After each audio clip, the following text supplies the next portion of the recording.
Masalah utama yang muncul di masa modern tentang keislaman adalah pertanyaan, apakah Islam itu kompatibel dengan dunia modern? Nah, dari pertanyaan yang paling dasar ini timbul 3 isu yang utama. Yang pertama adalah masalah hubungan antara agama dan ilmu pengetahuan. Jadi apakah agama itu sesuai dengan ilmu pengetahuan? Agama itu sesuai atau menganjurkan dikembangkannya ilmu pengetahuan? Dan juga sebaliknya, apakah ilmu pengetahuan itu tidak bertentangan dengan nilai-nilai keagamaan, dalam hal ini Islam? Yang kedua adalah masalah hubungan antara agama dan kebudayaan. Kebudayaan di sini ada 2 macam. Yang pertama adalah kebudayaan universal. Yang dimaksud dengan kebudayaan universal di sini adalah kebudayaan Barat modern. Yang kedua adalah kebudayaan lokal, yaitu kebudayaan yang berkembang di kalangan masyarakat lokal. Di sini pertanyaannya adalah, apakah nilai-nilai kebudayaan yang universal itu bertentangan atau merusak keyakinan ajaran keagamaan? Yang kedua adalah, apakah budaya lokal itu telah mencemari kepercayaan yang paling pokok dalam Islam, yaitu ajaran tauhid? Nah, ini juga telah menimbulkan satu wacana yang cukup sengit. Yang pertama adalah bahwa Islam dengan kebudayaan universal itu bersifat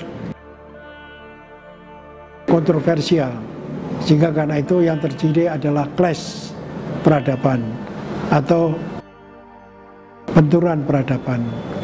Sedangkan terhadap kebudayaan lokal itu seringkali bersifat mencemari ajaran tauhid yang murni.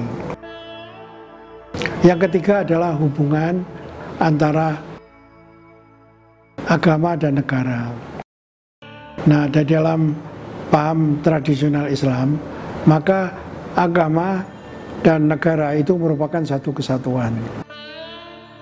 Tetapi dalam pengalaman sejarah, ternyata persatuan antara agama dan negara itu telah menimbulkan masalah, yaitu agama itu berperan melegitimasikan hal-hal yang bersifat profan atau didasarkan pada kepentingan-kepentingan yang tidak sakral, tapi bersifat profan.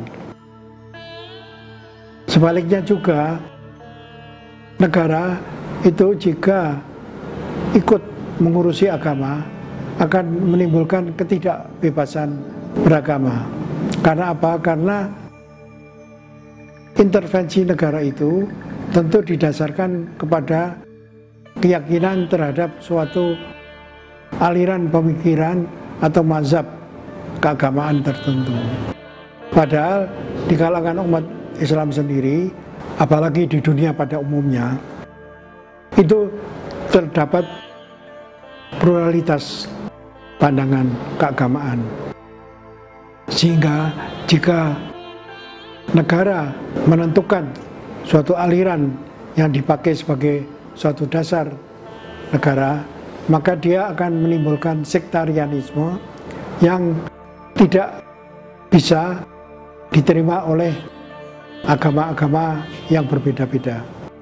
Karena itu maka yang menjadi tantangan yang paling besar pada umat Islam adalah bagaimana merumuskan relasi antara 3 hal tersebut, dan masing-masing saling berpengaruh satu sama lain.